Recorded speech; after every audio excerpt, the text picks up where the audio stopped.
16 वर्षीय खुशबू एक अनजान व्यक्ति के खिलाफ बलात्कार का आरोप लगाती है। उसका कहना है कि उसे उसकी सहेली चांदनी की बर्थडे पार्टी के लिए बुलाया और फिर चांदनी के माँ बाप उसे धोखे से एक फार्म हाउस में ले गए, जहाँ किसी आदमी ने रात भर उसके साथ बलात्कार किया। पुलिस पहले उसकी कंप्लेंट को हल्के में लेती है, पर फिर खुशबू की बड़ी बहन काजल जब डीएसपी से मिलती है तब केस दर्ज होता है। खुशबू कहती है कि वो पुलिस को उस फार्म हाउस तक ले जा सकती है और वो उसे पहचान भी लेगी, पर रास्ते में ही खुशबू स्थानीय नेता जेबी मलिक के पोस्टर्स देखकर अपने गुनहगार को आइडेंटिफाई कर लेती है। मेडिकल रिपोर्ट आती है जो कहती है कि खुशबू का रेप नहीं हुआ है। चांदनी के साथ उसकी मां बेला प्रधान और पिता लोकचंद प्रधान, जो नेता जेबी मलिक के कार्यकर्ता हैं, तीनों खुशबू की कहानी को झूठा बताते हैं। उल्टा वो कहते हैं कि काजल उन पर दबाव डाल रही थी नेता जेबी मलिक से 5 लाख रुपए ऐंठने के लिए। खुशबू और काजल दोनों प्रेस कॉन्फ्रेंस करते हैं। प्रशासन और मीडिया का दबाव बढ़ने लगता है और इस वजह से इस केस की तहकीकात करने के लिए एक नई पुलिस टीम गठित की जाती है। साथ ही उस 13 वर्षीय बच्ची की खोज भी शुरू होती है जो हादसे की रात उसी गाड़ी में उसी फार्म हाउस में लाई गई थी खुशबू के साथ। क्या खुशबू सच बोल रही है या फिर यह केस एक मनगढ़ंत झूठी कहानी है? अब आगे। मंडे 11:30 बजे तेरी स्टेटमेंट फिर रिकॉर्ड करेंगे।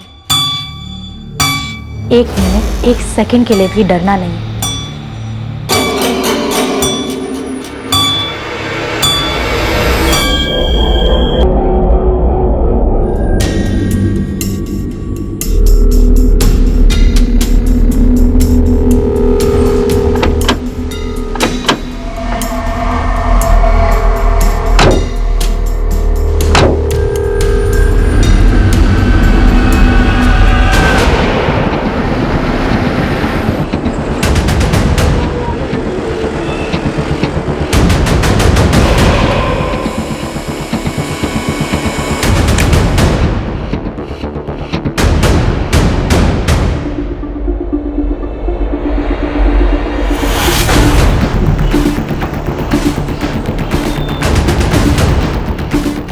काजल, तुम यहीं पे वेट करो।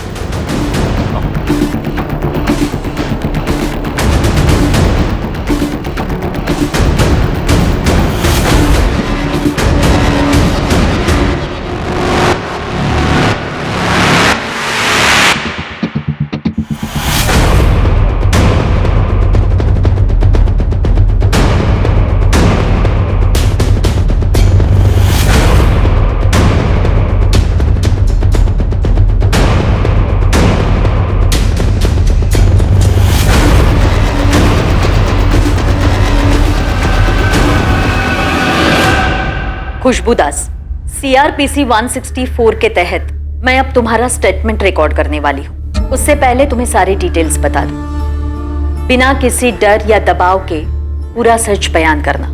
तुम यहाँ जो कुछ भी कहोगी उसे सच माना जाएगा, इसलिए जो कुछ भी कहना है बेझिझक होकर कहना। बयान की पूरी रिकॉर्डिंग तुम्हें बाद में पढ़कर सुनाई जाएगी। उस वक्त अगर तुम्हें अपने बयान में कोई भी सेंटेंस बदलना हो या वापस लेना हो तो तुम कर सकती हो। हम तुम्हें 24 घंटे का समय देंगे। उन 24 घंटों में तुम अपने बयान में कोई भी बदलाव कर सकती हो, मगर 24 घंटों के बाद तुम अपने बयान में कोई भी बदलाव नहीं कर सकती। क्लियर है खुशबू? लेकिन तुम कानून के सामने पूरा सच बयान करने के लिए वचनबद्ध हो। Is that clear? कोई कंफ्यूजन नहीं? शुरू करें। खुशबू झूठ बोल रही है सर। मम्मी पापा सच बोल रहे हैं। वो मेरे साथ सिर्फ कैफे तक गई थी। हम दोनों ने बहुत एंजॉय किया था और फिर अपने घरों को लौटे थे और कहीं नहीं गए। खुशबू ने एक और 13 साल की लड़की का जिक्र किया। कौन है वो लड़की? पूरे सफर के दौरान वो लड़की तुम्हारे साथ ही बेला फार्म हाउस पर भी थी। जब हम ही वहां नहीं थे तो और कोई लड़की कैसे हो सकती है? और सर, खुशबू कह रही है कि वो मेरे साथ आने के लिए बिल्कुल तैयार नहीं थी। फिर जब काजल दीदी ने परमिशन दी तब वो आई, और अब वो कह रही है कि मैं उसके साथ आई नहीं। तो वो मम्मी के साथ जाने के लिए रेडी कैसे हो गई? उसने मना क्यों नहीं किया सर? सर, मैं आपसे कह रही हूँ, सिर्फ हम दोनों ही थे और कोई नहीं था हमारे साथ। आप कह रहे हैं कि उसने कहा कि वहाँ पे 2 बंदूकधारी आदमी थे, फिर वो चिल्लाई क्यों नहीं? शोर क्यों नहीं मचाया उसने सर? लोकचंद प्रधान और बेला प्रधान, तुम दोनों जेबी मलिक के लिए काम करते हो? हाँ, बिल्कुल करते हैं। हम जनता के लिए काम करते हैं और वो भी जनता के लिए काम करते हैं। वो हमारे सोशल वर्क में हमारी मदद करते हैं और हम उनकी हेल्प कर देते हैं। जी सर, और काजल को ये बात अच्छी तरीके से पता थी सर, इसलिए उसने धमकी दी जेबी मलिक जी को और हम दोनों को एक ही धमकी में लपेट लिया। खुशबू अपने बहन के चक्कर में अपना नाम खराब कर रही है और हम सबको भी दलदल में खींच रही है वो। साहब, जेबी साहब बड़े नाम वाले, बड़े इज्जतदार इंसान हैं। ये दोनों बहनें बिना बात के उन पर कीचड़ उछाल रही हैं। साहब, मुझे तो लगता है या तो ये बहनें बहुत बेवकूफ हैं या इन दोनों के पीछे शातिर दिमाग है कोई।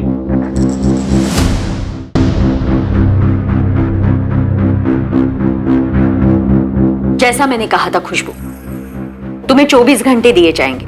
इन 24 घंटों में तुम्हें अपने बयान में कोई भी सेंटेंस बदलना हो या वापस लेना हो तो तुम ले सकती हो। 24 घंटों के बाद ये कानूनी तौर पर तुम्हारा वचनबद्ध बयान होगा। इसे कोर्ट में बतौर एविडेंस माना जाएगा। समझ नहीं आ रहा सर। बेला प्रधान और लोकचंद प्रधान के फोन के रिकॉर्ड्स 2 जुलाई को उनके अपने घर के दिखा रहे हैं, दीघापुर। क्या नहीं है खुशबू? इनके कोऑर्डिनेट्स क्या? सर, खुशबू का नंबर तो उसके पापा मोहनदास के नाम पे रजिस्टर्ड है। उसकी लोकेशन शाम 7 बजे से 9 बजे के बीच में दीघापुर मार्केट की है और चांदनी के नंबर की लोकेशन भी सेम। फिर 9:30 बजे दोनों की लोकेशन उनके अपने मोहल्ले की।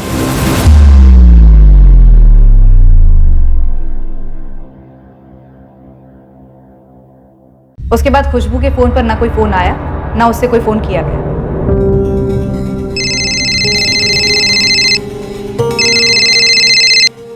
मनोहर, सर, खुशबू की डिपोजिशन हो गई है, अब उसे मेडिकल्स के लिए ले जा रहे हैं। डॉक्टर ललिता से स्पीडी रिपोर्ट की रिक्वेस्ट करो।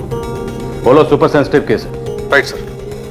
सर, फिलहाल कोई टेक्निकल सबूत नहीं मिला है जो ये प्रूव करता हो कि खुशबू को जेबी मलिक के फार्म हाउस चंदनपुर ले जाया गया था। अगर जेबी मलिक ने वाकई खुशबू का रेप किया है तो उसने और उसके लोगों ने बड़ी चालाकी से सारे सबूत मिटा दिए।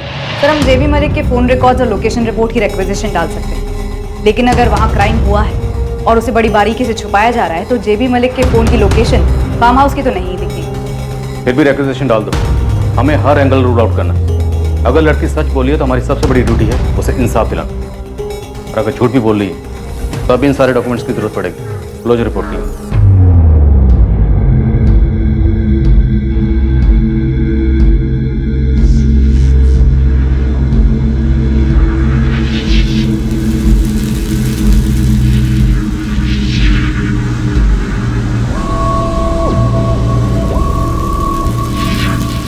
आओ खुशबू।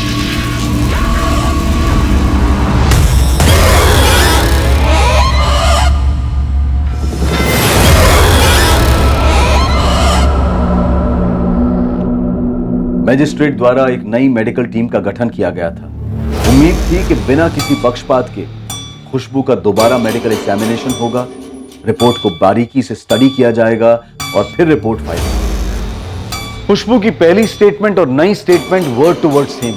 खुशबू ने नेता जेबी मलिक पर जो रेप का आरोप लगाया था उसका गवाह या सबूत ढूंढना नई टीम के लिए बहुत मुश्किल होने वाला था। और फिर आई मेडिकल एग्जामिनेशन की रिपोर्ट जिसने इस केस का रुख बदल दिया।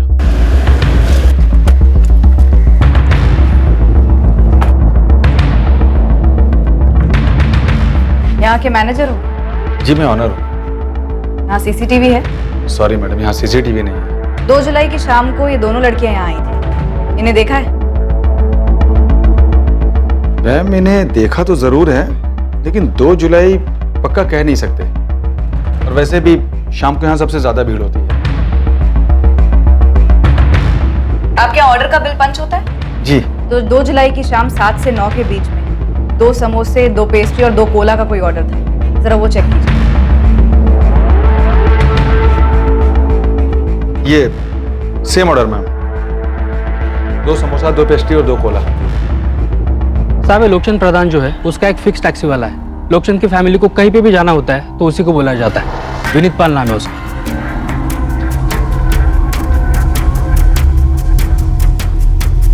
इस विनीत को आप उठवा जरूर सकते हो, लेकिन अगर वो उन लोग से मिला हुआ होगा तो बोल बोल कर भी क्या बोलेगा। दूसरी लड़की पर कोई मूवमेंट? वो 13 साल की बच्ची। साहब, कुछ तो लीड हो, उसका नाम, फोटो या कोई पता कर रहे हैं वो, जैसे पता चलेगा तुझे बताएंगे। जेबी मलिक की बैकग्राउंड का क्या हुआ? अगर जेबी मलिक ने खुशबू के साथ वाकई कुछ गलत किया वो भी खुद के फार्म हाउस पर, तो मुमकिन है पहली बार तो हुआ नहीं होगा, पहले से करता आया होगा। और भी लड़कियां होंगी। साहब, करता भी आया होगा ना तो उसके खिलाफ कोई कुछ बोलेगा नहीं। और वैसे भी लड़कियों के मामले में उसकी इमेज बहुत साफ है। साहब, जेबी मलिक भारी मात्रा से जीता हुआ नेता है दीघापुर से। लोग काफ़ी इज्जत करते हैं इसकी। ये लोगों के भलाई के लिए काम करने वाला नेता है। और साहब अगर ये अय्याज सड़की टाइप का होता तो भले ही शिकायत नहीं होती, लेकिन फुसफुस ज़रूर होती। ऐसा कुछ सुनने में नहीं आया साहब। और वैसे भी जेबी मलिक के नाम की इतनी दोष है यहाँ पे कि उनके खिलाफ कोई कुछ बोलेगा ही नहीं। एक तरह से आप उन्हें बाहुबली बोल सकते हो। होम मिनिस्टर से लेकर सीएम तक सब मानते ही नहीं। तो फिर ये 2 स्टूडेंट लड़कियां इतने बड़े बाहुबली के गिरेबान में हाथ डालेंगे, वो भी अकेले? कोई और बाहुबली हो सकता है साहब, जो उनके कंधे पर बंदूक रखा हो। सर, इस जेबी मलिक से एक बार पूछताछ तो बनती है। वो तो करेंगे, लेकिन उससे पहले अपनी तैयारी पूरी होनी चाहिए।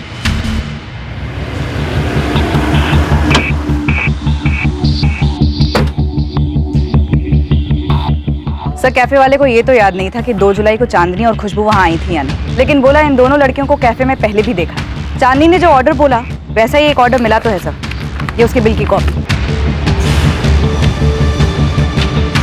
मनोहर, इस टैक्सी ड्राइवर विनीत पाल को उठाओ और अपने स्टाइल में बुलवाओ। खुशबू को भी बुलवाओ, थोड़ी सख्ती दिखाते और पूछताछ के दौरान तुम खुशबू की बॉडी लैंग्वेज ऑब्जर्व करना। गोविंद, 2-3 लड़कियां तैयार करो, थोड़ी एक्टिंग करनी होगी।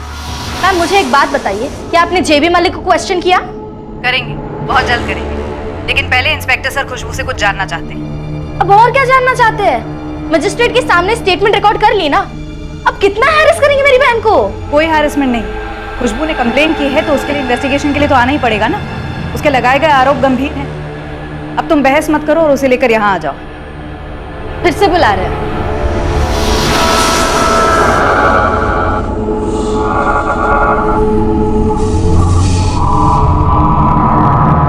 आप बताइए मैं कब हूं इंस्पेक्टर, और अगर आप मेरे यहाँ आना चाहते हैं तो वो भी ठीक है, जो आपको सही लगे। आपको जो पूछना आप पूछ सकते हैं। हम लोग पीडब्ल्यूडी के गेस्ट हाउस से ऑपरेट कर रहे हैं, आप यहाँ आ जाइए आज कल में। जी बिल्कुल इंस्पेक्टर, आप इस जांच की तह तक जाइए। मैं इस खबर के बाद से बहुत परेशान हूं। मैं भी जानना चाहता हूं कि इन लड़कियों का मुझ पर इल्जाम लगाने का असली कारण है क्या। लेकिन क्या मैं आपसे कारण जान सकता हूं? इतने सारे नेता, फिर भी इल्जाम आप पर ही क्यों लगाया गया? देखिए, ये सवाल आप उन लड़कियों से पूछिए। मैं पहले भी कह चुका हूं कि मैं एक अरसे से उस फार्म हाउस पर गया ही नहीं।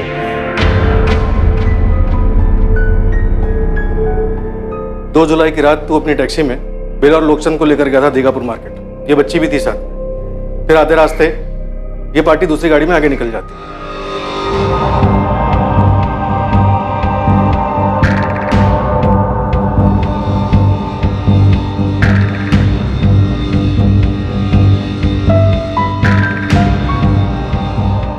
खुशबू, खिड़की के उस तरफ 3 लड़कियां, उनमें से एक लड़की वो है जो उस रात तुम्हारे साथ थी, जिसे जेबी ने रिजेक्ट किया था और तुम्हें चुना। उन लड़कियों को गौर से देखो और बताओ कि कौन है।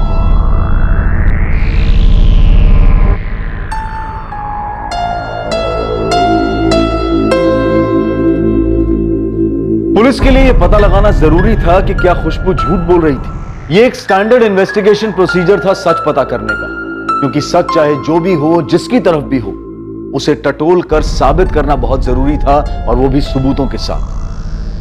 सर, इन तीनों में से कोई नहीं है। पक्का? हाँ सर। देखो, इन तीनों लड़कियों में से एक ने यह कबूल किया है कि वो उस रात तुम्हारे साथ गाड़ी में थी। तो वो झूठ बोल रही है सर। 100% इन तीनों में से कोई नहीं था। ध्यान से देखो, वो पिंक सूट वाली है ना, उसने कहा था कि वही थी। नहीं थी मैम। सर, अगर आपको मुझ पर यकीन नहीं है तो मत कीजिए, लेकिन मैंने जो कहा है वो हुआ है मेरे साथ, और वो बहुत ही दर्दनाक हादसा था जो मैं कभी नहीं भूल पाऊंगी। और लास्ट टाइम कह रही हूँ, जो लड़की उस रात थी वहां, वो इनमें से नहीं थी। उसने एक शब्द नहीं कहा। उस सफर के वक्त वो मेरे बाजू में बैठी थी, किसी ने कुछ कहा ही नहीं मुझे उसके बारे में। मुझे लगा बेला आंटी और लुकचंद अंकल के साथ कहीं जा रही होगी आगे, पर जब हमें टैक्सी से दूसरी कार में ट्रांसफर किया गया और चांदनी साथ नहीं आई, तो मैं टेंशन में कितने सवाल पूछ रही थी बेला आंटी से, मगर वो लड़की बिल्कुल चुप।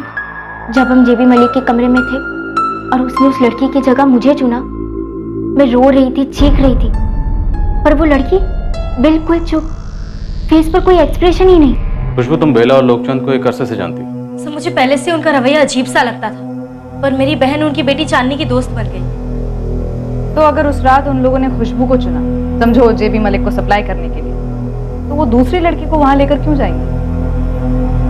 आप ये मेरी बहन से पूछ रही हैं? एक 16 साल की लड़की जिसका रेप हुआ है, आप उससे पूछ रही हैं? उन लोगों को पूछने के बजाय आप इस पर शक कर रही हैं? खुशबू को कुछ तो पता होगा ना उसके बारे में। मैंने पहले भरोसा किया था, पर जब हम वहां पहुंचे मुझे लगा कुछ तो गलत है। मैंने गेट पर कोई नाम वाम नहीं देखा। कौन ऐसा देखता है सर? मुझे कुछ समझ नहीं आ रहा था, मैं कुछ नहीं कर सकी, और अब आप भी मेरा विश्वास नहीं कर रहे। क्यों? खुशबू, मैं तुम्हारा विश्वास करता हूं, तुम सच बोल रही हो। क्या तुम उस दूसरी लड़की का हुलिया बता सकती हो? ठीक ठीक नहीं बता पाऊंगी। रात के अंधेरे में मुझे कुछ ज्यादा समझ नहीं आया, और जब तक फार्म हाउस पहुंचे मैं बहुत डर चुकी थी, तो मेरा ध्यान उस लड़की पर था ही नहीं। वहां जो हो रहा था उस पर ध्यान था, पर वो लड़की न रोई न चिल्लाई, कुछ नहीं।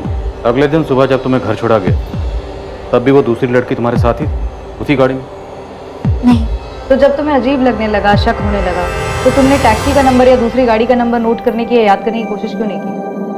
आप क्या बात कर रही है मैडम? अगर आप 16 साल की होती और आपकी सहेली और उसकी माँ आपको बर्थडे के लिए ले जाती तो आप टैक्सी का नंबर नोट करती, और अगर ये भयानक हादसा आपके साथ हुआ होता तो अगले दिन आप फुल जासूस मोड में सब कुछ याद करने की हालत में होती, 16 साल की उम्र में।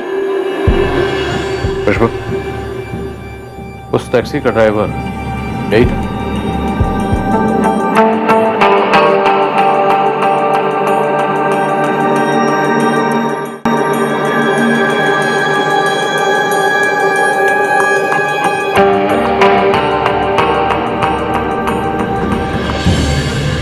मुझे ठीक से याद नहीं सर। ओ साहब, ये कहाँ फंसा रहे हैं आप मुझे? ये सच है कि बेला जी और लोकचंद जी मेरी टैक्सी मंगवाते हैं। 2 जुलाई को भी उनका फोन आया था। आप फोन रिकॉर्ड चेक कीजिए। बेला जी ने शाम 5 बजे मुझे फोन किया था। अरे तो कस्टमर को दूसरी टैक्सी पकड़ा दे और तू चुपचाप आ जा 6 बजे। अरे बेला जी, ऐसे कैसे? इससे पहले कभी मना किया है क्या आपको मैंने? रात को 9:30 बजे तक मेरी बुकिंग है, नहीं हो पाएगा। पूरी तरह फंसा हुआ हूँ, सॉरी। और मैं उस शाम वहां गया ही नहीं। आप मेरा फोन चेक कीजिए, बेला जी का फोन चेक कीजिए। अबे वो हमें मत बता क्या चेक करना है और क्या नहीं। तू बस ये बता कि जो तू अपना फोन एक जगह पे रख कर गया था उसके तुझे कितने पैसे मिले? ओ साहब, मैं ये फालतू काम नहीं करता हूँ। ईमानदारी से टैक्सी चलाता हूँ और मजदूरी करके पैसे कमाता हूँ, बस। जिस गाड़ी में लड़कियों का ट्रांसफर किया वो जेबी मलिक की थी। आए दिन लड़कियों का ट्रांसफर करता है तो बेला और लोकचंद के साथ। ओ साहब, ये बात आप मुझे इस 4 दीवारी के बीच में बोल रहे हैं। जरा इस गेस्ट हाउस के बाहर निकल के जेबी साहब के समर्थकों के बीच में बोल के बताइए, फिर देखिए क्या बवाला होता है यहाँ पे। इतना रुतबा है तुम्हारा? इतने ढीठ हो तुम लोग कि एक बच्ची को उठाने की साजिश करोगे, उसका रेप होगा और तुम लोगों को कोई बाल भी बाका नहीं कर सकेगा। छोड़िए ना साहब, आप मेरे साथ कुछ भी करिए, मगर मैं वही बोलूंगा जो मुझे मालूम है और जो मैं बोल चुका हूं। अगर आपको लगता है कि जेबी साहब ने किया है, उनका गिरेबान पकड़िए ना, फिर समझूंगा पुलिस का भी कोई रुतबा है। गोविंद, सीमानगर, जहाँ खुशबू और चांदनी के घर हैं, सीमानगर और उसके आसपास के इलाके का एक एक घर छान मारो। वो जो दूसरी लड़की थी 13 साल की, वो उसी एरिया की होगी। खोज तो जारी है साहब, मैंने अपने सारे लड़के लगा दिए काम पे। मामला ये कि उस लड़की का कोई हुलिया नहीं है मेरे पास, और यहाँ पे कोई आसानी से मुंह नहीं खोल रहा। साहब, जेबी मलिक का बहुत दबदबा है यहाँ पे। इसमें कुछ नया नहीं है गोविंद, पब्लिक तो डरेगी ना, लेकिन हमें किसी भी सूरत में उस बच्ची को ढूंढना है। वो बच्ची उसी इलाके में होनी चाहिए। या ये भी पॉसिबल है कि अब तक उस बच्ची को वहां से गायब कर दिया गया। पर तुम लगे रहो। सर, आपको वाकई में लगता है कि लड़की सच बोल रही है? हाँ निरुपमा, मुझे शुरुआत से यही लग रहा है कि खुशबू के साथ वो जुर्म हुआ है।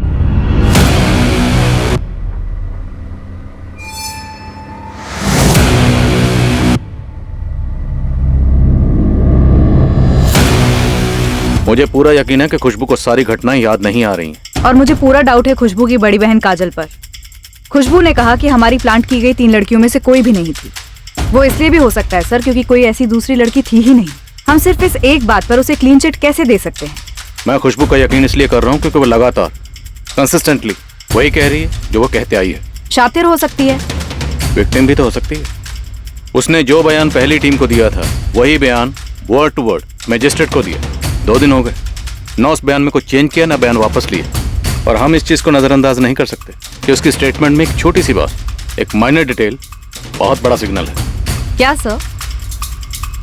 उस पर भी आएंगे बाद में।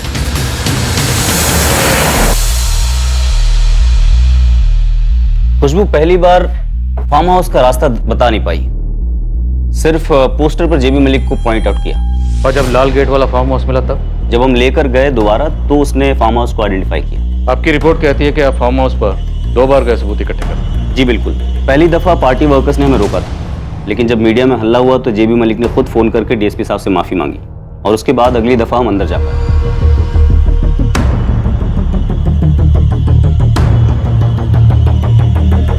हमने पूरा एरिया छान मारा, फोरेंसिक लैब के बंदों को भी बुलाया था।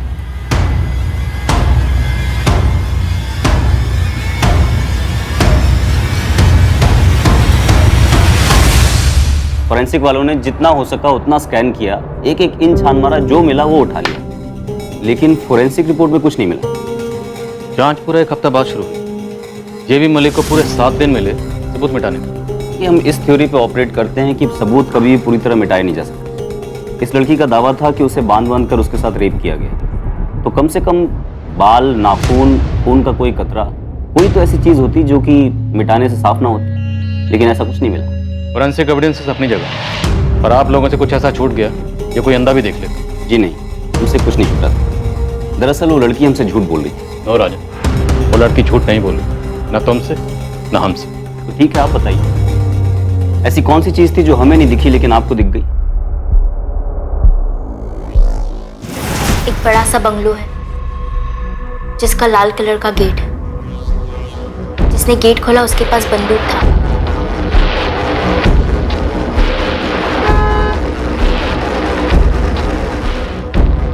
और जिसने बंगलो का दरवाजा खोला उसके पास भी बंदूक था।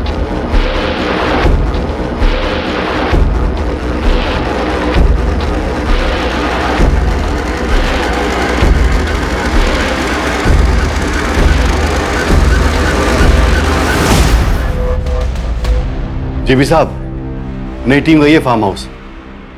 इंस्पेक्टर राजन कह रहा था, वो नया इंस्पेक्टर कह रहा है उसके हाथ कुछ ठोस लगा है। क्या? उसके हाथ क्या लग सकता है? बताया नहीं नए आए उन्हें। जेबी साहब, पानी सर के ऊपर से निकल जाए इससे पहले आप तुरंत बब्बन जी से बात कर लीजिए। ये नया आयो ऊपर से ऑर्डर लेकर आया है, सीधे महेंद्र सर का ऑर्डर मालूम होता है आपको फंसाने के लिए।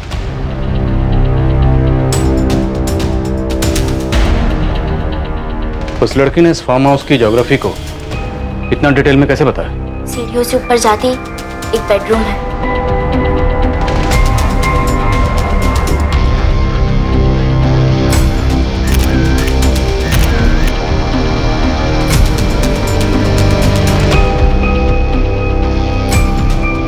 बेडरूम में अटैच बाथरूम है जहाँ से वो आदमी बाहर आया।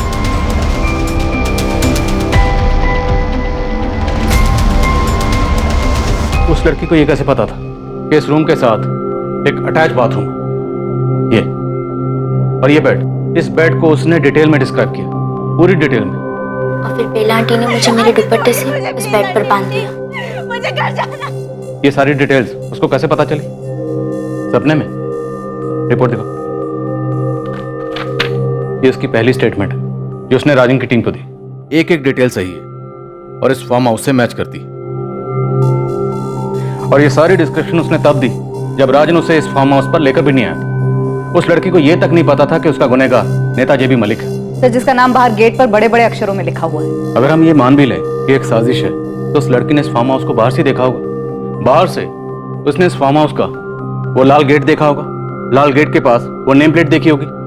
लड़की इतने डिस्क्राइब कर पाती? उस लड़की को यह कैसे पता था कि गेट से अंदर आते ही दोनों तरफ गार्डन है और गार्डन क्रॉस करके हम एक हॉल में एंटर करते हैं और उस हॉल में एक सीढ़ी है, ये सीढ़ी जो सीधे बेडरूम की तरफ आती है। और बेडरूम में हम जैसे ही एंटर करते हैं राइट साइड में एक बेड है। इस बेड को उसने डिटेल में डिस्क्राइब किया और इस रूम में एक अटैच बाथरूम है। ये सारी डिटेल्स उसको कैसे पता थी? और यही डिटेल्स उसने मजिस्ट्रेट के सामने भी बयान की, word to word exactly the same. कैसे? लेकिन सर, मेडिकल रिपोर्ट में साफ साफ लिखा है कि लड़की की बॉडी पे कोई भी असॉल्ट का निशान नहीं है, उसने फाइट बैक नहीं किया। और सर, ये भी लिखा है कि लड़की सेक्सुअली एक्टिव रही है। तो सेक्सुअली एक्टिव लड़की का रेप कब से नहीं होने लगा मनोहर? और जहां तक मेडिकल रिपोर्ट्स का सवाल है, ये छोटा सा कस्बा, सत्ता की ताकत अगर प्रशासन पर हावी हो सकती है तो डॉक्टर्स पर क्यों नहीं? चलिए सर, मान लिया कि डॉक्टर्स को खरीद लिया गया, पर यह भी तो हो सकता है कि दोनों लड़कियों को खरीद लिया गया। और इस फार्म हाउस के अंदर की डिटेल्स उन्हें दी गई। किसने दी? किसी अंदर वाले ने। तुम सजेस्ट कर रही हो कि इनसाइड जॉब? नो, ये थ्योरी होल्ड ही नहीं करती। इतने बड़े बाहुबली को उसी की टीम का कोई बंदा नीचे लाएगा, वो भी इस तरह की साजिश करके। क्या कोई साजिश थी? और अगर थी तो किसने की थी? और जिस खामोश लड़की की बात खुशबू कर रही थी, क्या वो वाकई में थी?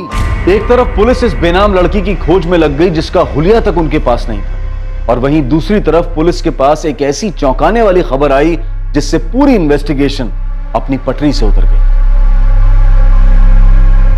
सर, सेकंड मेडिकल रिपोर्ट भी यही कहती है कि रेप के कोई क्लियर इंडिकेशंस नहीं, और इस बार किसी एक डॉक्टर ने नहीं बल्कि पूरी टीम ने एग्जामिन किया है। निरुपमा, हो सकता है इनसे भी गलती हुई है। नो इंस्पेक्टर, कोई गलती नहीं हुई है। लड़की के गुप्त अंगों पर कोई भी इंटरनल इंजरीज नहीं मिली है। उसकी नाखूनों पे, होठों पे या शरीर पे ऐसी कोई भी निशानियां नहीं मिली हैं जो हफ्तों बाद भी रेप विक्टिम्स पे पाई जाती हैं। लेकिन इतने वक्त में इंटरनल इंजरीज भर भी तो सकती हैं। बिल्कुल, भर्ती भी हैं। इसीलिए मैंने पहली मेडिकल ऑफिसर डॉक्टर अपर्णा से भी बात की। उसने कंप्लेन के 3 दिन बाद एग्जामिनेशन किया था।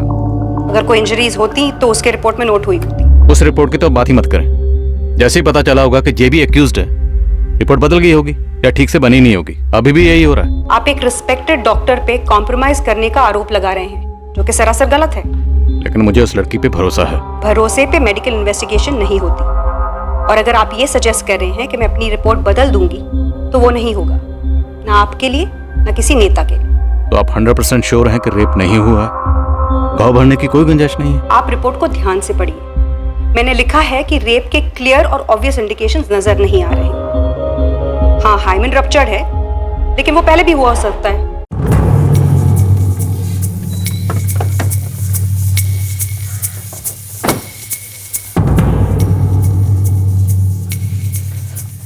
तुम लोगों को किसी शातिर फ्रेंड की साजिश नजर नहीं आ रही?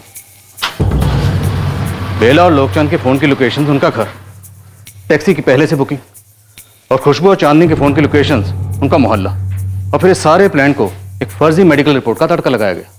सॉरी सर, मुझे ऐसा नहीं लगता। आप खुशबू के बयान को सही समझने में उन सभी लोगों को परफेक्ट क्रिमिनल्स बना रहे हैं जिनका नाम उसने लिया है। मैं दावे के साथ कह सकती हूँ कि ये खुशबू झूठ बोल रही है और इन दोनों बहनों ने मिलकर कोई गेम खेला है। निरुपमा, तुमने खुद दोनों बहनों की बैकग्राउंड चेक की? क्या इनके पास में तुम्हें कुछ ऐसा मिला कि दोनों ने पहले भी कुछ शातिर प्लानिंग की जो अब इतना बड़ा हाथ मारने चले, इतना बड़ा रिस्क लेकर, वो भी नेता जेबी मलिक के खिलाफ? हर चीज का पहला टाइम भी तो होता है ना सर। हो सकता है ये इन दोनों बहनों का पहला जुर्म हो। पर हमारा तो पहला केस नहीं है ना।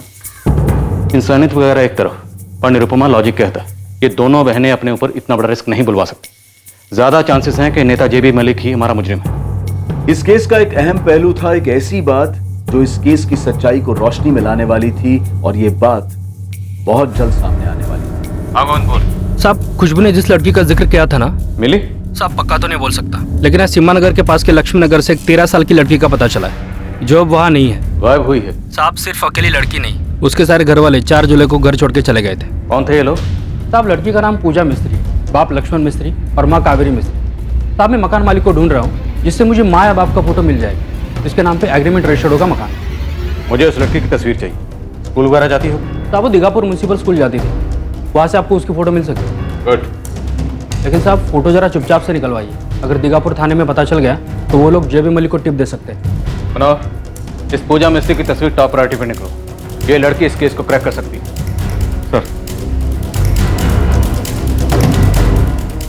खुशबू ने जिस खामोश लड़की का जिक्र किया था उसे पुलिस और खबरी ढूंढने में जमीन आसमान एक कर रहे थे। एक फोटो मिला था, क्या वो उसी 13 साल की लड़की का था जिसका जिक्र खुशबू ने किया था?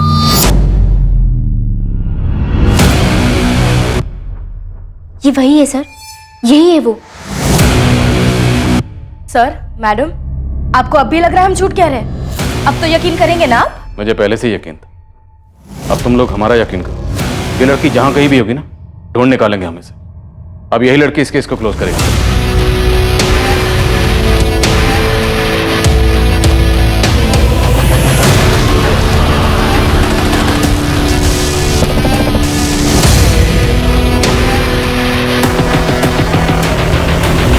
बेला प्रधान, तेरा पति और बेटी कहाँ है? लोकचंद तो काम पे गए और चांदनी कॉलेज गई है। बोलिए क्या बात करनी है? बात करने की अब बेला रही नहीं। बेला चल। क्या बोल रहे? अरे देखिए आप कहाँ लेके जा रहे हैं? तू यहीं रुक, और महेश तू लोकचंद और उसकी बेटी को सीधे थाने लेकर आ। देखिए हम लोग इज्जतदार लोग, आप ऐसा नहीं कर सकते। आप बैठ गाड़ी में। चल विनीत, ईमानदार मेहनती टैक्सी ड्राइवर, चल हमारे साथ। अरे साहब लेकिन ऐसे घसीट क्यों रहे हैं साहब ऐसे? घसीटे नहीं तो क्या गोदी में बिठा के ले जाएं तुझे? चल। अरे अलस को कमाल है सर, अजीब दादागिरी है आप लोगों की। सर, इंस्पेक्टर रोहित टंडन आए हैं अपनी टीम के साथ, जेबी मलिक का केस देख रहे हैं। मुझसे क्या कहा? हम बेला प्रधान और लोकचंद को प्रिवेंटिव कस्टडी में ले चुके हैं। जेबी मलिक को अरेस्ट करने के लिए आपका डायरेक्ट ऑर्डर चाहिए सर। उस लड़की ने जो बोला वो हुआ था? हमें स्ट्रांगली लगता है सर, हुआ था। स्ट्रांग लीड मिली। गवाह सबूत सब लाइन अप? सर एक आई विटनेस है जिसे जुर्म के तुरंत बाद वहां से शिफ्ट कर दिया। हम जल्दी उस तक पहुंच रहे हैं ताकि दोबारा से उस आई विटनेस के साथ कुछ हो ना जाए। सर वक्त कम ही नहीं बल्कि ना के बराबर है। आपका ऑर्डर चाहिए जेबी को अरेस्ट करने के लिए ताकि गवाहों और सबूतों की बुनियाद पर कोई चूक ना रहे। ठीक है, मुझे 1 घंटे का टाइम दो, मैं ऑर्डर्स भिजवा दूं। Thank you sir. सोच लिया तुम लोगों ने क्या बोलना है? हमने पहले जो कहा था अब भी वही कहेंगे, इसमें सोचना क्या है? पूजा मिस्त्री नाम है इस लड़की का, कुछ याद आ रहा है? नहीं पहचानती? कोई नहीं, हमने इसे पहचान लिया। लोकचंद, विनीत, अगर तुम लोग बोलोगे नहीं तो हम बुलवा लेंगे। और मारपीट करके नहीं, ये हमारा स्टाइल नहीं है। अरे साहब क्यों ये अलग अलग लड़कियों की तस्वीरें दिखा के आप परेशान कर रहे हैं? मैं आपसे कह चुका हूँ कि मैं उस दिन दूसरी ड्यूटी पे था। हम भी तो पहले बोल चुके हैं। हमने इस लड़की को पहले कभी देखा तक नहीं है। अगले 10 मिनट में जेबी मलिक को अरेस्ट करने का ऑर्डर हमारे हाथ में होगा। तुम लोगों को बचाने वाला खुद तुम लोगों के साथ होगा, उसे भी कोई नहीं बचा पाएगा। ऑर्डर डायरेक्ट ऊपर से आ रहा। आज 2 महीने हो गए, अभी तक काम खत्म नहीं हुआ? काम खत्म हो जाता सर, पर सामान खत्म हो गया था। अरे सामान और मंगवाइए ना, और लेके आइए सामान। ऐसे जेबी साहब 1 मिनट आइए ना, अर्जेंट है। रघुवीर मैं मीटिंग में हूं। बस 1 मिनट सर, आइए ना।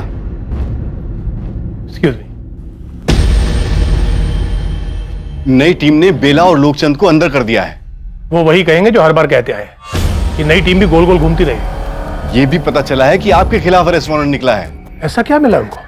किसी हवलदार, किसी पत्रकार को नहीं पता कि क्या हाथ लगा है, लेकिन कुछ तो जुगाड़ा है इस नई टीम ने, वरना ऊपर से ऑर्डर कैसे आता? पूजा मिस्त्री का पता बता, मुझे सारी डिटेल्स चाहिए। खुशबू को साथ कैसे लेकर गए, उसके साथ क्या क्या किया, पूरी डिटेल। ये सारी प्लानिंग कैसे हुई और फिर छुपने के लिए क्या क्या किया, सब कुछ। मैं यकीन दिलाता हूं, अगर तुम लोग तहकीकात में साथ दोगे तो मैं इस चीज का ख्याल रखूंगा कि तुम लोगों को कम से कम सजा हो।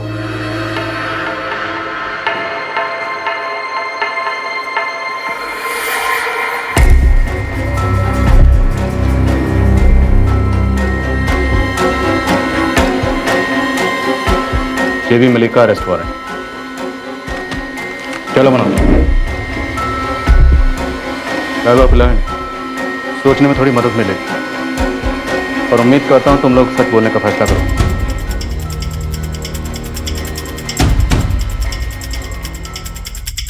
सर दीघापुर थाने की पहली टीम को इन्फॉर्म नहीं किया, हमारी बैकअप टीम सीधा जेबी के घर पहुंच रही है। गुड। पता नहीं कहाँ भाग गया है।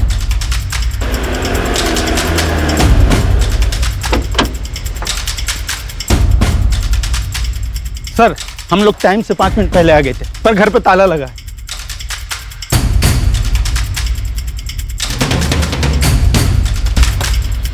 हमें ऑर्डर आने से पहले ही ऑर्डर की खबर लीक कर दी गई। कोई बात नहीं, हमारे लिए तो अच्छा ही है। घर से भागकर इसने खुद अपने पैर पर कुल्हाड़ी मार ली।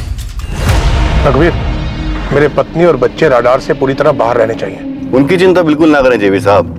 सोमनाथ आपके पास 4 अलग सिम वाले 4 फोन लेकर पहुंच रहा है। रघुवीर 24 घंटे में पूरा मामला सेटल करता हूँ। ये बहुत पहले हो जाना चाहिए था। मैंने बेला को समझाया भी था। पहले जो हुआ सो हुआ, अब तो दोनों लड़कियों को प्रोटेक्शन दोगे ना तुम? इतना भी विलन मत बनाइए हमको।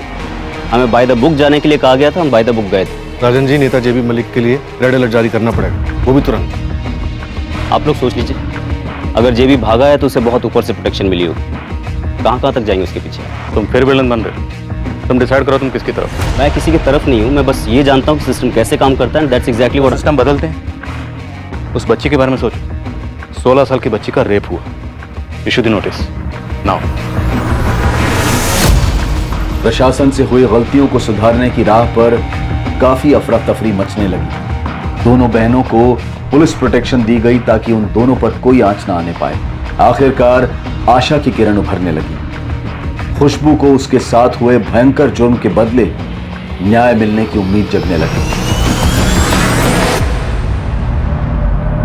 सर, बेला और बाकी सब आपसे बात करना चाहते हैं। चल। सो निरुपमा, तुम्हें अभी भी यही लग रहा है कि काजल जेबी मलिक पर झूठा इल्जाम लगा रही?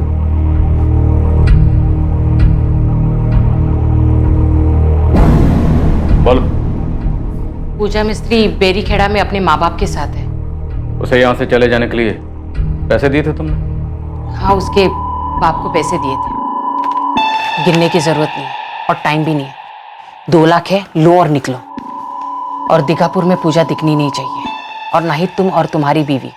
बाकी के पैसे भिजवा दूंगी। और जाओगे कहाँ तुम लोग? गाँव जाने की सोच रहा हूँ। नहीं, वहां कोई ना कोई ढूंढता हुआ पहुंच सकता है।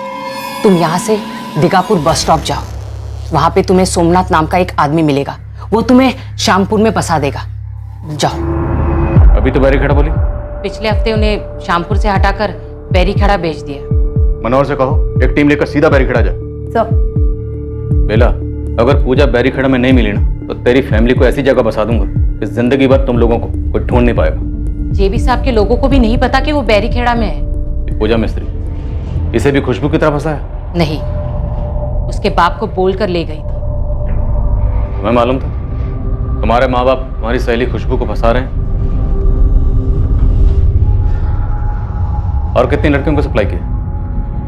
उसका कभी हिसाब नहीं रखा। जब भी जेबी साहब का दिल करता तब। पैसे का हिसाब तो रखा होगा। तुझे कितने पैसे मिलते थे? वो भी जेबी साहब के दिल पर है। कभी 30,000 और अगर लड़की भाग गई तो 50,000। खुशबू पर तुम्हारी पहले से नजर थी? पहले से प्लान बना रखा था उसे फंसाने के लिए? सच बोलूं तो नजर में सारी जवान लड़कियां होती हैं, लेकिन उस दिन खुशबू का कोई प्लान नहीं था। जेबी साहब को ऑप्शन चाहिए था। बेला, तू आलसी हो। वही लड़कियां लेकर आ जाती है। मुझे नई लड़की चाहिए, और एक नहीं 2 लड़कियां चाहिए। जेबी साहब, आज जो मैं लड़की ला रही हूँ ना, एकदम नई है।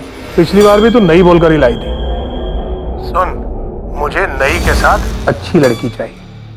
2 लड़की लेकर आना, मैं खुद चुनूंगा। जी, एक लड़की है, लेकिन उसे लाने में कुछ तिकड़म करना पड़ेगा मुझे। वो तू देख ले, वरना मैं दूसरी बेला कर लेता हूँ। तेरे जैसी कितनी औरतें एक पैर पर खड़ी है मेरे लिए काम करने के लिए। वैसे प्लान काजल को ले जाना था, लेकिन वो उम्र में भी बड़ी थी और झगड़ालू भी बहुत थी, इसलिए सोचा खुशबू भी बुरी नहीं है। टैक्सिस विनीत पाल की। साहब, छोटा मुंह बड़ी बात। आप बाहर से हैं, आप जानते नहीं जेबी साहब की पहुंच को। आप उनका कुछ भी नहीं बिगाड़ पाएंगे। इसी गुरूर की वजह से तुम लोगों को लगा एक 16 साल की लड़की तुम्हारा कुछ नहीं बिगाड़ सकती। पर देखो, जो बड़े बड़े नहीं कर पाए वो एक 16 साल की लड़की और उसकी बहन ने कर दी। खबर खो दी तुम सबकी। कब से चल रही है दलाली? सालों की मजबूरी है साहब। एक गलत काम किया तो एक के बाद एक करते गए। वैसे आप अच्छा काम करने चले, देखते हैं। जेबी साहब को पकड़कर दिखाइए, फिर देखिए आपके सर भी कैसी मुसीबतें हावी होती हैं।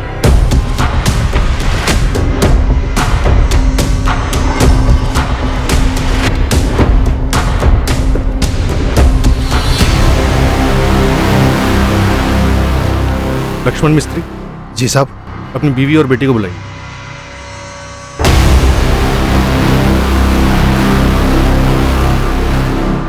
साहब, वो लोग हम लोगों का नामो निशान मिटा देंगे।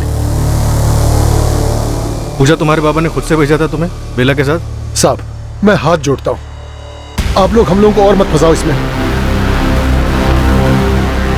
जेबी मलिक की इस विकृत हैवानियत को पूरा करने में शामिल सभी लोगों को हिरासत में ले लिया गया, और साथ ही जेबी मलिक को ढूंढने में कोई कसर नहीं छोड़ी गई। जेबी के घर पर 24 घंटे नजर रखी गई और उसकी सारी प्रॉपर्टी सील करने की रिक्विजिशन डाली गई। मुझे पता नहीं है, और अगर होता भी तो मैं आपको बताता। बेटा, तुम बताओगे, क्योंकि हमें खुली छूट है कि जिसका जैसे मुंह खुलवाना खुलवाइए। होश में आइए सर, आप दीघापुर चंदनपुर में हैं। यहाँ आप जैसे लोग आते जाते हैं, लेकिन सत्ता हमारे हाथ में रहती है। 2-4 बड़े लोग पार्टी से निलंबित क्या हो गए, आप इतना फैल रहे हैं? पब्लिक सड़क पर आई तो झेल भी पाएंगे। कल सुबह तक का वक्त दे रहा हूं, बता दो जेबी कहां छुपा, वरना जिस सड़क पर पब्लिक के उतरने की धमकी दे रहे हो ना, उसी सड़क पर तुम्हारे कपड़े उतार कर नंगा गाड़ दूंगा।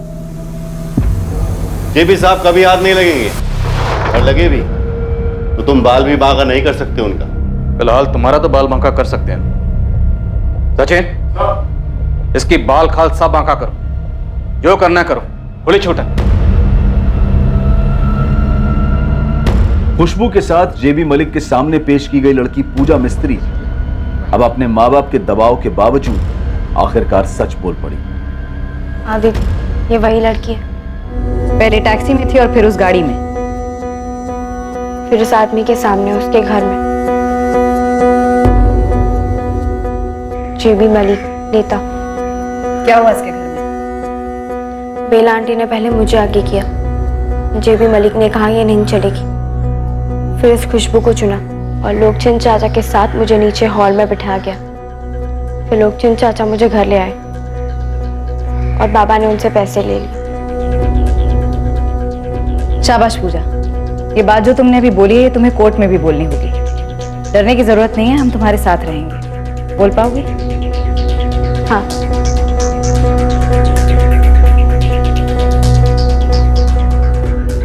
मैडम, ये रिक्विजिशन, जेबी मलिक के सारे अकाउंट फ्रीज किए जाएं, उसकी प्रॉपर्टी सील की जाए और उसे भगोड़ा घोषित किया जाए। मुझे गो थ्रू करना होगा। ऐसे एक्शंस लेने के लिए ठोस कारण होने चाहिए रोहित। इस जुर्म में जितने भी लोगों ने जेबी मलिक का साथ दिया है, उन सबके साइन स्टेटमेंट है हमारे पास। रोहित, ये ऑपोजिशन वालों की चाल हो सकती है, ये पॉलिटिक्स है। नो मैम, ये पॉलिटिक्स नहीं। और अगर कोई ये सोचता है कि 16 साल की बच्ची का रेप करके सिर्फ इसलिए बच जाएगा क्योंकि पॉलिटिशियन है, तो फिर तो मैडम ये पॉलिटिक्स और पॉलिटिशियन दोनों होनी नहीं चाहिए। उस बच्ची ने आपके सामने भी दलील की थी, अपना स्टेटमेंट दिया था। मैडम, हम बड़ी मुश्किल से जेबी मलिक को नेल कर पाए। वो किसी भी सूरत में हमें अपनी कस्टडी में चाहिए। थोड़ा सोचने का टाइम तो देना पड़ेगा रोहित। Okay ma'am. सर, थोड़ी देर के चक्कर में जेबी हाथ से ना निकल जाए। ना, हाथ से नहीं निकलेगा। भाग कर जाएगा कहाँ? उसकी सत्ता यहाँ है, इस इलाके में। सत्ता के बिना में कुछ भी नहीं।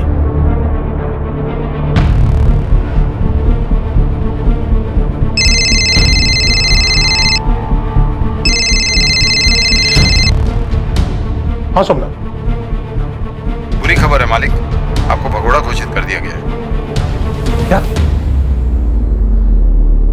बब्बन जी से बात हुई क्या? वो तो मेरा फोन ही नहीं ले रहे हैं, और अपने अंडर काम करने वाला एक कांस्टेबल बोला कि आपके नाम का वांटेड पोस्टर छपने वाला है, पूरे दीघापुर और पूरे चांदपुर में लगने वाले हैं।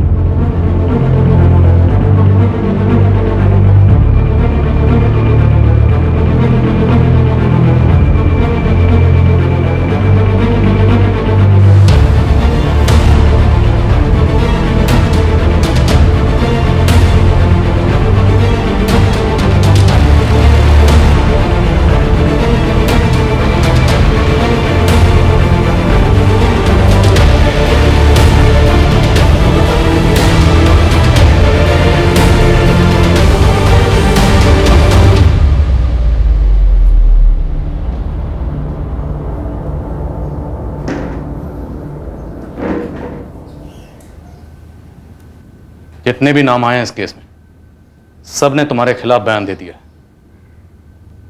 जब जहाज समंदर में डूबने लगता है ना, तो सबसे पहले चूहे और चूहियां बाहर कूदते हैं। लेकिन पॉलिटिक्स के समंदर का जहाज हमेशा डूबा नहीं रहता।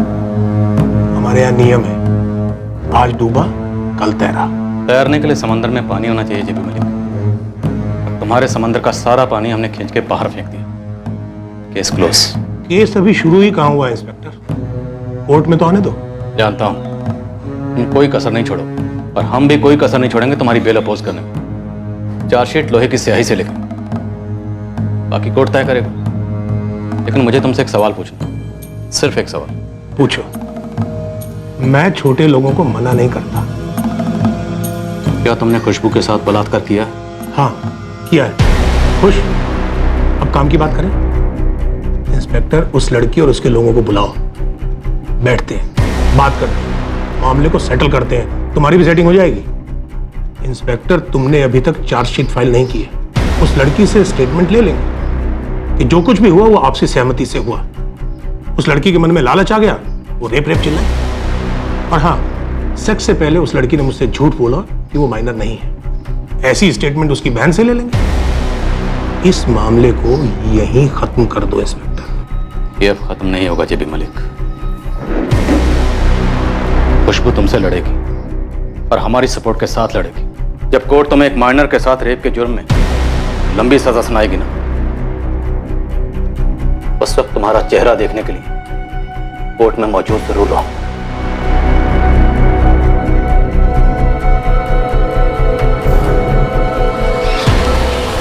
ट्रायल के दौरान खुशबू और उसके परिवार वालों को कई बार पैसों के ऑफर्स दिए गए, फिर जान से मारने की धमकियां आने लगी। खुशबू और काजल को पुलिस प्रोटेक्शन के बावजूद संदेशे मिलते रहे, कभी लालच के तो कभी धमकी के, और दोनों बहनें अपने इरादे से टस से मस नहीं हुई। जेबी मलिक ने अपने पैसों और सत्ता के बल पर कई कोशिशें की गवाहों को खरीदने और झूठे गवाह पेश करने, पर उसकी सारी कोशिशें नाकाम रही। उसके खिलाफ बना केस मजबूत था, इतना मजबूत था कि जेबी मलिक जो भी करता वो न्याय को होने से रोक नहीं सकता था।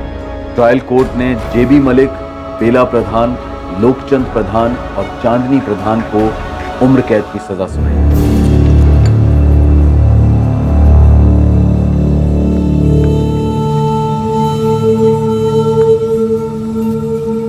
सत्यमेव जयते, और आखिर में यह साबित हुआ, और यह इसलिए साबित हुआ क्योंकि सत्य की जीत एक ना मिटने वाला सच है। सत्ताधारियों द्वारा आम नागरिकों को कुचलने का प्रयास ये कोई नई कहानी नहीं और आखिरी कहानी भी नहीं, पर ऐसा नहीं है कि हर बार कोई सत्ता के नशे में घिनौनी हरकत करता है और वो बच निकलता है। इक्के दुक्के केसेस में ऐसा होता होगा, लेकिन जब पीड़ित डटकर खड़ा होता है, प्रशासन कॉम्प्रोमाइज करने से इनकार करता है, तब वो सत्ताधारियों से भी ज्यादा पावरफुल साबित हो सकते हैं, और होते भी, जैसा कि आज के केस में देखा गया। हम उस सिस्टम की भी सराहना करते हैं जो गलतियां दिखाए जाने पर सुधार के रास्ते पर चल पड़ता है।